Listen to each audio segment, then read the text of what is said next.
All right, the top 5 Call of Duty games of all time from a multiplayer perspective. Now, I just want to say ahead of time that this is not my personal list. This is basically a list based off of the kind of impact on the culture, on the gaming scene in general, as well as just like everything kind of all rolled into one without putting my own personal bias and feelings in there. I kind of want to go with what makes common sense, as well as the kind of sheer impact that these games have had over the years, and as well as how long they've lasted, and the kind of impact that they would have on the games that would have an impact on the entire franchise or whatnot, and just everything in between. This is my not my personal, but this is what I personally believe are the top 5 greatest Call of Duty games of all time so far. So let's get right into it. Number 5, I have Modern Warfare 3. Now it was really difficult between this one and another one. So I'm just gonna say right off the bat that it was a constant back and forth between this one and Black Ops 3. And Modern Warfare 3 goes ahead of it, and I'll tell you why. Modern Warfare 3, first of all, it was a miracle that the game not only got made and released when it did, but also the fact that the things that would also be in that game that a lot of us tend to kind of forget about or overlook. And what do I mean by this? Well, let's see. They introduced, well, first of all, when they released the game, it was a full game that operated properly and everything like that. I mean, it had 14 maps at launch, and remember, this game was made in like 8 or 9 months of development time after the majority of the Infinity Ward team left, and then Sledgehammer Games had to come in and along with other members of Infinity Ward that stayed, or probably got some new ones in there too, and they made this game in 9 months. Okay, so in those 9 months, they've created 16 multiplayer maps, and there was DLC to come afterwards. You had good gun-on-gun gameplay, you had a solid time to kill, you had the strike packages and assault support and specialist, which was the first time that they were introduced like that, especially support and specialist, which was a big highlight. Kill confirm would be introduced, weapon proficiencies would be introduced. The way they also did the Moab, right? So if you wanted a nuke, you had to go on a 25 gun streak, which again made complete sense and everything like that, and it wasn't as easy to get as it was in Modern Warfare 2. And overall, the game was an overall balanced version of Modern Warfare 2. They had the COD XP event to promote the game, and it was very exciting. There were a lot of features in the game at launch, and there would be DLC. They had Elite built in with the game, so that way Modern Warfare 3 and Elite would kind of go hand in hand. It was a really good time. And when Modern Warfare 3 came out, a lot of people got it. I mean, I remember going to my, well, not my local GameStop, but it was my best friend's local GameStop because he picked me up, and then we went to the GameStop, and there were so many people there. I don't think I've seen a GameStop that was more crowded to this day. And there were young kids there that were way past their bedtime, but I guess it was okay with their parents because their parents understood, because chances are their parents would also get a copy of the game. Because I remember this because I've seen this. There were kids there, there were the parents there, older parents, younger parents, there were teenagers there were people in their 20s. Everybody was there of all different demographics, and it was absolutely incredible. You had people that bought the Elite version, which was $100. You had people buy the standard version. You had people buying the PlayStation version, the Xbox version being the one that was sold the most at the time because Microsoft had priority back then. And it was just absolutely incredible to see it, because it's one thing when you look at the Call of Duty XP event, when you see it on stream or when you see it post stream or whatever it is, and you see like, you know, a certain number of people at that event. But it's a whole other thing when you look at a GameStop like that and you see so many people at that GameStop waiting to pick up the game or whatnot, and you're seeing like people buying console versions of that game and different iterations and stuff like that. You see firsthand just how much of an impact this kind of franchise has, right? So with Modern Warfare 3, it was a game that was very overall, despite the fact that it was kind of a controversial game by you know, in terms of like the good players and stuff like that, in terms of the support streak system and stuff like that, you really can't deny that the fact that in just 9 months of the game's development and being a sequel to Modern Warfare 2, to succeed and be a worthy successor to Modern Warfare 2, even though again Modern Warfare 2 is a legend in its own right, Modern Warfare 3 was kind of like this impossible task because everything had gone down, and they gave it to us, and it was a game that was very, very solid. And people, for the majority of people, they played the living shit out of it, right? Content creators would make a whole lot of content of it. The pro scene, obviously, there was during the COD XP event or somewhere around that event, they had like almost like a COD Champs event or whatnot. So it was huge, and it was known to us, it was given to us via that event just how big the franchise was, right? So, and Modern Warfare 3 really took advantage of all that, and the fact, again, that it got made was great. And they really started to innovate, again, with it also became the first game to reward people for playing the objective. A lot of people will point their finger to Black Ops 2, but no, Modern Warfare 3 had the point streak system. It wasn't a score streak system, but it was a point streak system to reward players that are actually playing the OBJ, which was genius. Of course, again, the introduction to Kill Confirm and a few other game modes and stuff like that. The game was very solid, and I think now that a lot of time has passed, I think more people appreciate Modern Warfare 3 than specifically the hardcore Call of Duty players. More people appreciate that game now than what they even did then, and that says quite a lot. So, and again, very reasonable spot in my opinion at number 5. My number 4 goes to Black Ops, the original Black Ops. Call of Duty Black Ops 1, I believe to this day, still holds the number 1 spot in terms of the most units sold at 31 million, according to what I saw on the internet in terms of Google, and which is very damn impressive. And I have to say that Black Ops basically gave us that something that Call of Duty 4 Modern Warfare didn't give us, right? Because when Modern Warfare, when Call of Duty 4 came out, or when COD 4 came out, you know, everybody was eyeing them, right? And then at that time, Treyarch was known to be kind of like the second string quarterback, right, of people that would make Call of Duty. Black Ops made it to where if you had a football team to where you had, let's say, oh, I don't know, let's say, and again, these are quarterbacks from different eras, so let's just put it this way. Let's say you had Dan Marino and Tom Brady on your football team, which are obviously two first-string quarterbacks, right? Treyarch had basically brought themselves up to that level after Black Ops 1. After Black Ops 1 came out, and the way that it was received and the way that they would present their flavor of multiplayer, there was no doubt about it that Treyarch now was also a major player. They were no longer the assistant. It's like they've been promoted. They're up there now, just like Infinity Ward or whatnot. And that was known because of Black Ops 1. Black Ops 1 basically introduced, like, again, the party games, right? And the way their map system layout, like in terms of the way they would make their maps and in terms of how the weapons would work and in terms of their version of balancing the game, like for instance, streaks wouldn't stack in terms, like, okay, like if you got a chopper gunner, you couldn't work your way up to, or if you got, like let's say an attack helicopter, the kills that you would get from that attack helicopter wouldn't help you get to your next streak. You had to get it by gun, and then once you got them all, you had to die in order for the streaks to reset and for you to get them again. It was their way of implementing balance into the game, from keeping things from going too nuts and from keeping the gun-on-gun action first and foremost. Their map design would end up becoming legendary, obviously, and it rewarded a multitude of play styles. It wasn't a campy game or whatnot, and you can actually rush and succeed in it and have fun doing so. And then you had the streaks, like the RC car and stuff like that. You had the currency system or whatnot to unlock gold guns, and then kind of put a wager match in there with the party games, Sticks and Stones, One in a Chamber, gun game, all that. So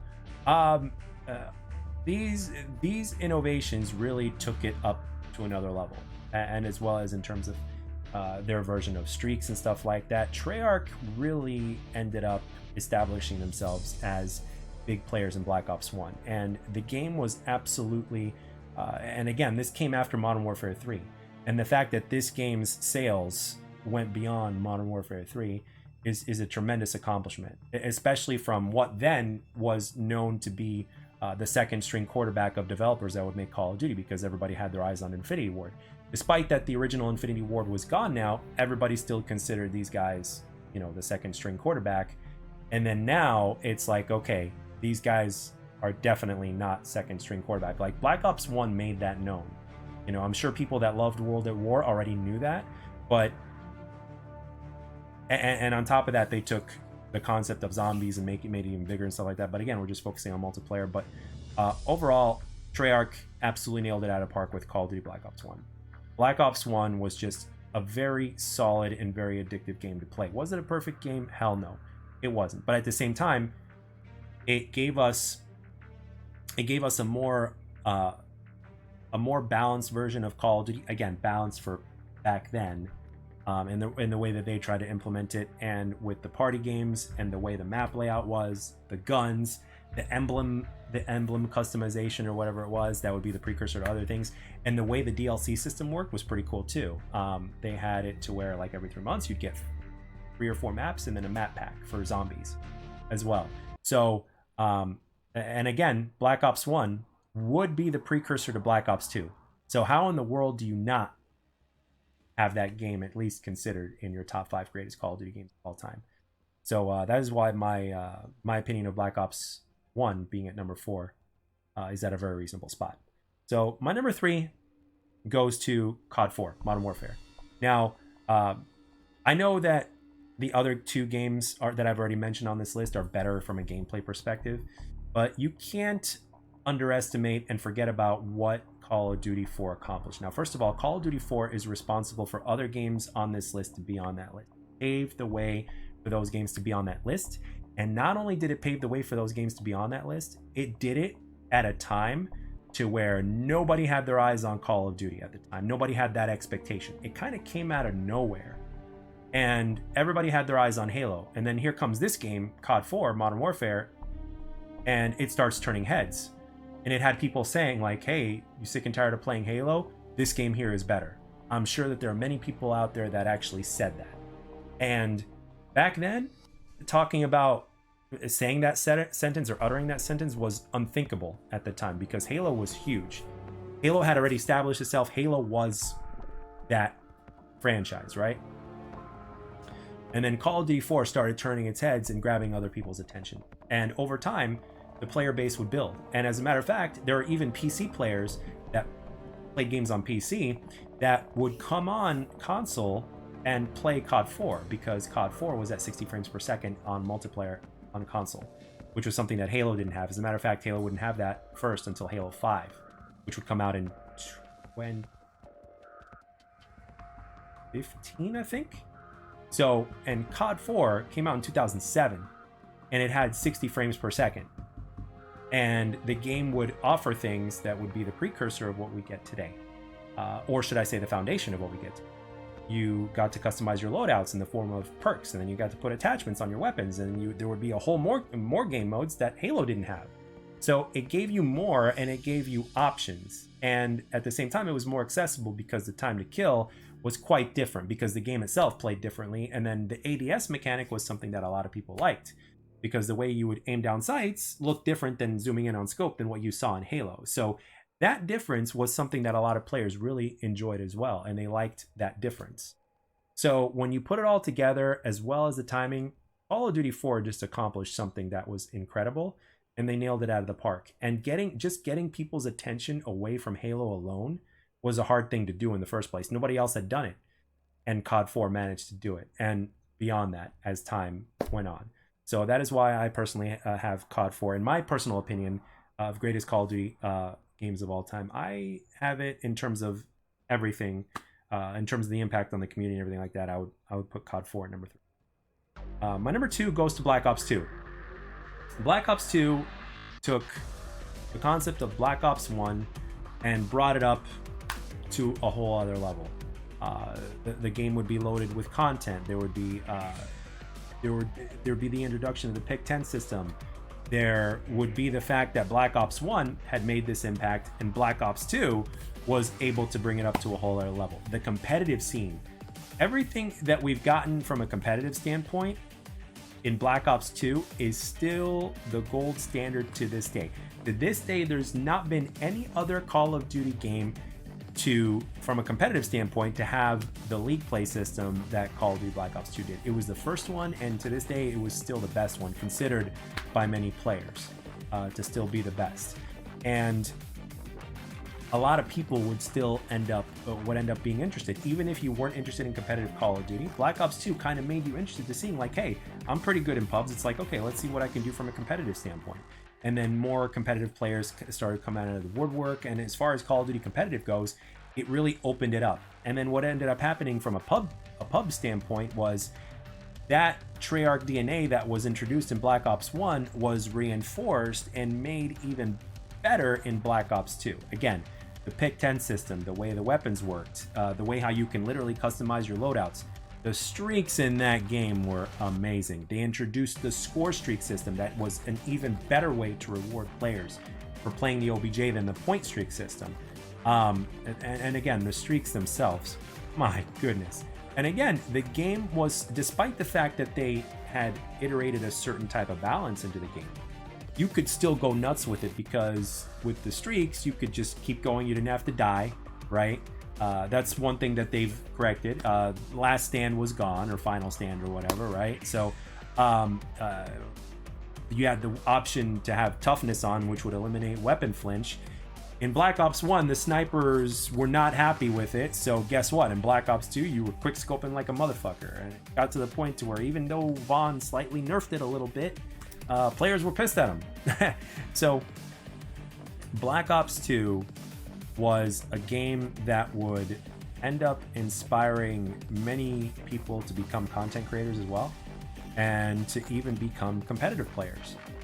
And Black Ops 2 back in 2012 or 2013 when it came out or whatnot, it was truly an amazing time, because whether you were a pub player or a competitive type of player, whichever reason that you got for playing that game. And for me back then, I was a noob, and I played the living hell out of Black Ops 2, no matter how good or how bad I did. And I personally appreciated what that game offered. I like the fact that in terms of the way you could be rewarded and the way you can customize your class. And this appealed to a player who was a very average player at the time, myself, who didn't know what the hell they were doing with Call of Duty. So Black Ops 2 for me was very interesting from the moment that it was announced and to the moment that I finally got it in my hands. And it would be a game that would be hard to put down. Black Ops 2 was so good that it was a game that a lot of people did not put down for years later. Even when Call of Duty Ghosts came out, people still came back and played Black Ops 3. Even though they might have stayed and played COD Ghosts, they would still make time for Black Ops 2. And even the following year, again, didn't like Advanced Warfare, wham bam, come back and play Black Ops 2. There would be, on Xbox 360, there would be 6 figures in terms of the player count that you would see on the main menu that you can't see here, but in Black Ops 2 you could. That would be there, and for about, I would say for about 3 solid years after that game's release, there would be 6 figures. There'd be at least 100,000 people playing, and probably slightly more on weekends, which is incredible. It's a testament to how good this game is. So I could go on. I could make an entire video about why Black Ops 2 was so great, but I really don't think I need to say more, because in a lot of people's eyes, Black Ops 2 is one of the greatest Call of Duty games ever made. An impact on the culture and on the community, of the quality of the multiplayer and the fun factor. Like every single category you can think of, Black Ops 2 scores very high, which is why I have it at a very respectable number 2. And it's my personal favorite Call of Duty game of all time, but it's still number 2 on this list. So number 1, do I even have to say it? Modern Warfare 2 is number 1.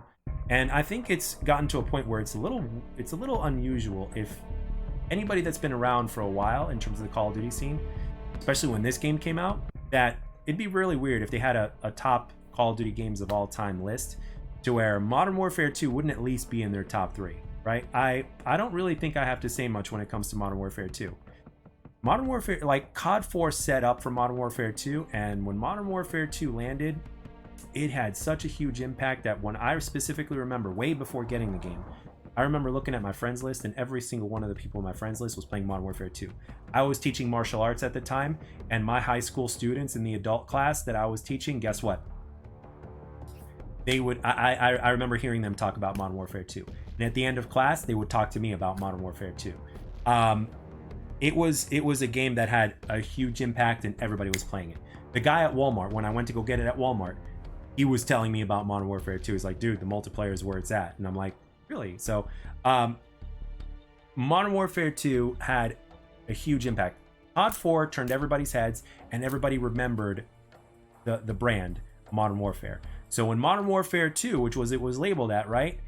When Modern Warfare 2 was announced and then came out and stuff like that, everybody was already on top of it. There were people, including Sandy Ravage, the king of Modern Warfare 2 himself, that was in the middle of a college class, okay, that he literally dipped class because he was able to there was a place that was selling the game early, and he jumped at the fact. He got out of there, he got out of class and went and picked up the game.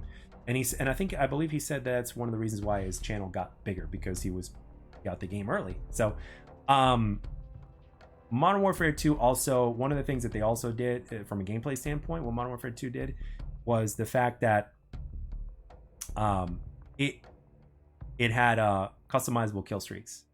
Because COD 4 you had 3, 5, and 7, and then in Modern Warfare 2 you had customizable kill streaks. You had a whole list of streaks that you can use, and that was extremely appealing to pretty much anybody who touched the game. And then of course you had the pro perks, which was the first time that the pro perks, I believe, were introduced, if I'm not mistaken, was in Modern Warfare 2.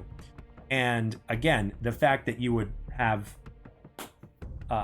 these perks that would do even more, and that there would be more ways to play with all the different perks like Commando, despite the fact that it was broken, is besides the point here.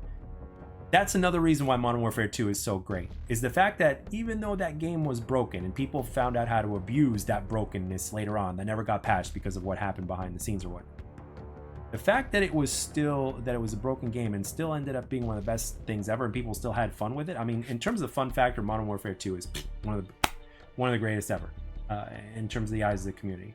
So there's just really no denying it. A lot of people that were around at that time still call this game the GOAT, and for good reason.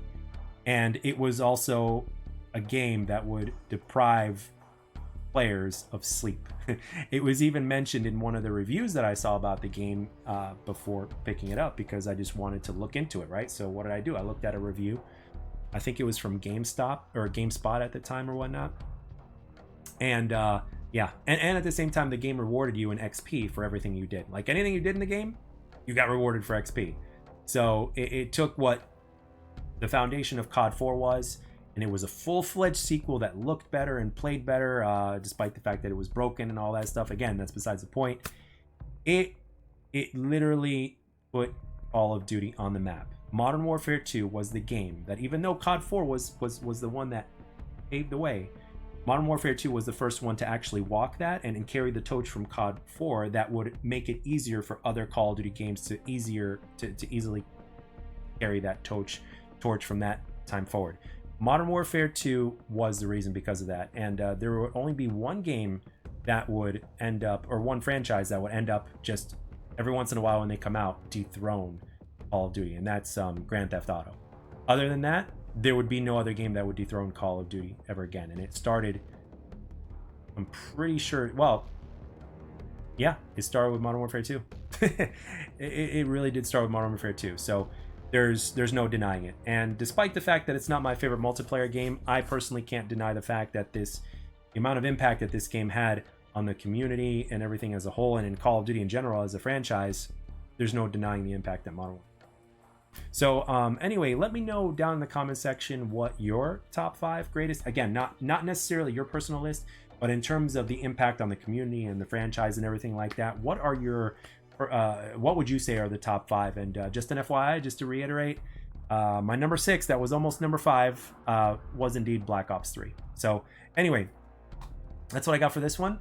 Thank you very much for watching. I hope you enjoyed it, and I'll catch you guys on the next one. See you.